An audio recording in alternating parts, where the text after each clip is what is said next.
Le deuxième tour des élections législatives avait lieu ce dimanche 7 juillet. Voici tout ce qu'il faut retenir des résultats dans l'Aisne. Dans le département, seuls les électeurs de la deuxième circonscription, celle de Saint-Quentin, étaient appelés aux urnes.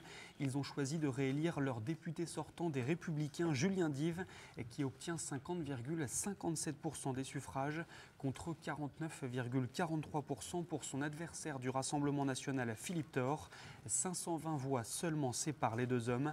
La participation s'élève à 63,71% ce dimanche contre 43,51% lors du deuxième tour en 2022. La semaine dernière, 4 députés du RN avaient été élus. Nicolas Dragon dans la première circonscription, Eddy Casterman dans la troisième, José Borin dans la quatrième et Jocelyn Designy dans la cinquième. Avant eux, dans le département, seul Xavier Bertrand, sous l'étiquette UMP, avait accompli l'exploit de s'épargner un deuxième tour. Et c'était en 2007. On aurait pu dire que les parlementaires élus en 1986 dans l'Aisne avaient fait mieux encore que le Rassemblement national en 2024 avec un impressionnant 5 sur 5 au premier tour, mais ce serait omettre un détail, il s'agissait d'un scrutin proportionnel à un seul tour.